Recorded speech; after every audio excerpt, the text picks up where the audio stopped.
Hello everybody, welcome back to the channel. My name is Brian, and today I'm here to help you guys give you some good competitive tips on how to utilize your newfound pet that you just got in Kingdom Hearts Moon Cross.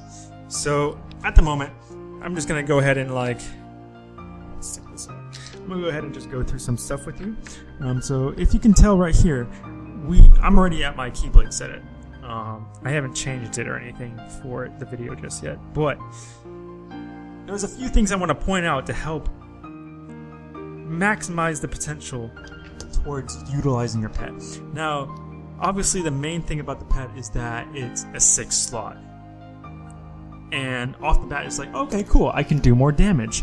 Actually, it's actually a little bit more, I don't want to say complex, but I would say a little bit more strategic than that at first glance.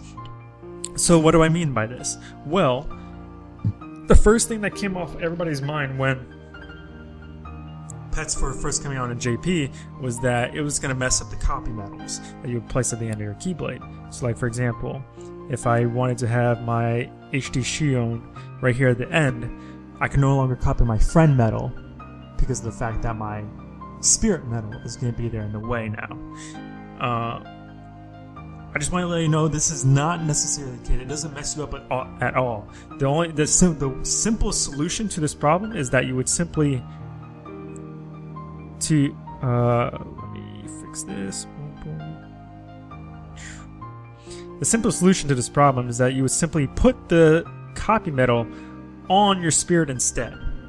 So now your spirit has the copy medal, which will in turn copy the friend medal. That's literally it. It's nothing too complicated. And now if anything, it actually opens a slot on your Keyblade to actually put something else of value there. So like I can put my Sephiroth there now if I wanted to. You back here, and like grab another copy medal that I can use over here. Where are you? Yeah, just put that there. Like it's just a ridiculous setup now. It's just great. It's fantastic. Like it's so much more than that, and like I can grab one of my friends' medals who has Sephiroth, and I can still have Sephiroth go off 3 times now because of the fact I have a spirit without really using that setup we used to have in the past to do the same thing. If anything, it makes things a lot more OP all of a sudden. Now, here's another thing as well. Aside from the fact that the spirit medal helps provide more room for your stronger setups, the downside of it is that, as you can tell, like right here on my finger, my dark knob, is that the spirit, because of where we are in the game right now, we don't have tier 7s yet, and there's barely any tier 6s at the moment. The most anybody's gonna have is, I want to say is rank 4 at most, but at the I mean, that might be stretching it. That right there might be like barely manageable. But at the very least, like the most reachable at the moment is rank 3, like where I'm at right now, which is at a 2.5 multiplier. So as you can tell, like obviously that 2.5 multiplier is significantly lower than my 3.0 multiplier that my 5th slot is on right here. So that's just worth noting. But that doesn't mean that it's still not a good buff. It's still really good. So take that into consideration.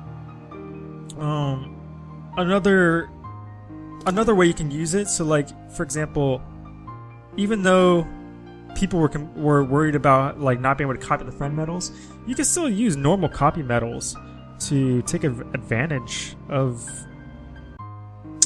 the spirit. So like I can still put like my normal key art copy medal right here, and I'll still be able to copy my own Sephiroth and have my friend medal be something else. Like the use for the spirit is just super useful.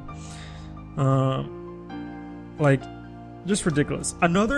Now here's another aspect as well.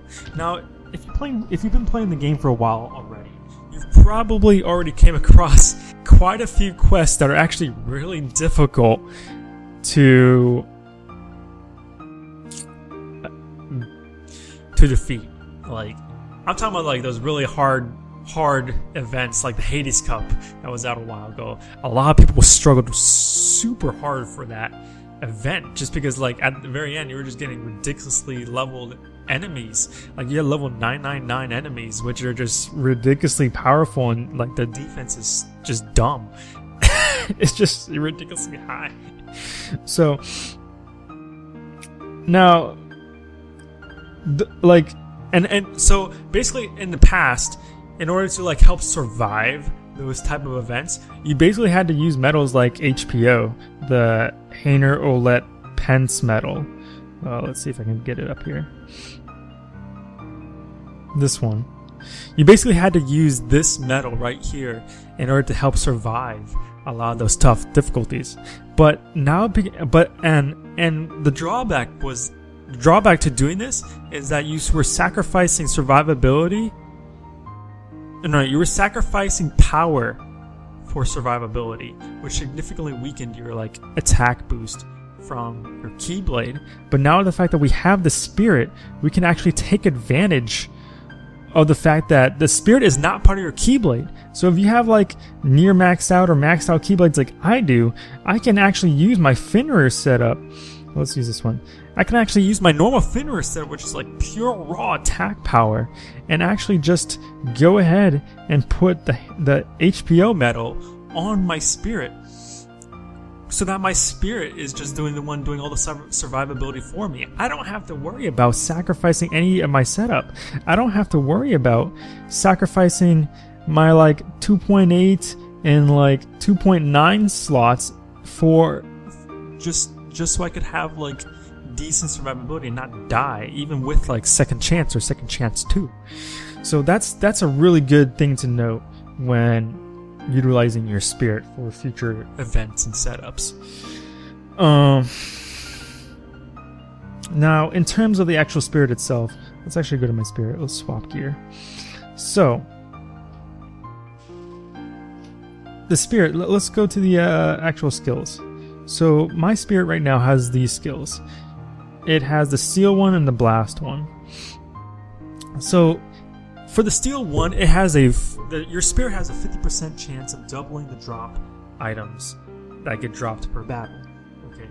So now strategically, what are the best things that this can be utilized for? Well, off the top of my head, this will be super useful for those Union Cross events when there's those certain like exclusive Union Cross medals that have to be farmed in order to create them, like the HPO medal that had to be farmed. And at the time, like I believe it was HPO. HPO was just like the drop rate with that was just ridiculously dumb and just like low. It was just annoying to deal with. But like now, even just with a pet that increases the trigger rate of like doubling your item drop, that is like huge. That just makes Union Cross missions for farming metals or even whatever items just so much easier to deal with now, and it's just a very useful tool. On top of the blast one ability, now it says triggers after your turn if an enemy has low HP. Enemies with high HP triggers at 10,000 HP or less, 1 charge per battle. So basically, if your enemy has 10,000 HP or less, your spirit will go ahead and just kill it off and just give the finishing blow. Now, this one's kind of a little bit more straightforward because it's just like, oh hey, yeah, if I'm just like barely miss off like a little bit more damage, it'll kill it off, which is great. But now here's the thing: this is actually way more useful for modes like Colosseum.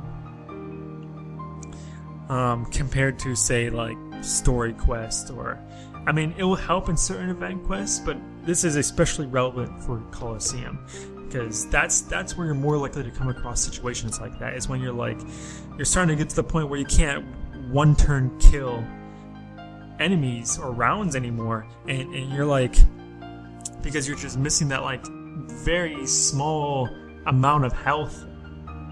And you have to start relying on second chance. This helps get around that for at least a little bit longer. which is worth noting.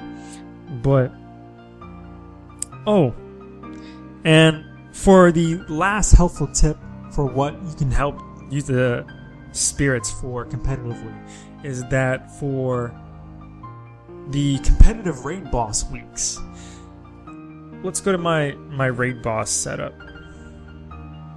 This is my current raid boss setup.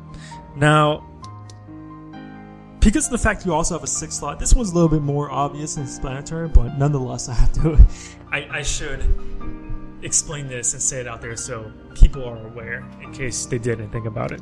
But essentially, because of the fact that we now have a 6 slot, this also means that we have a 6 slot that we can add a medal with raid boss damage. Like my key art right here, it has damage and raids 40%, and on top of the with also having a Lux Plus skill on it. So that also means that raid boss week just became like ridiculously more competitive at the same time. It became a lot easier because you're doing more damage and you're also getting more Lux, but at the same time also just became a lot more competitive just because everyone else has access to this type of strategy now too.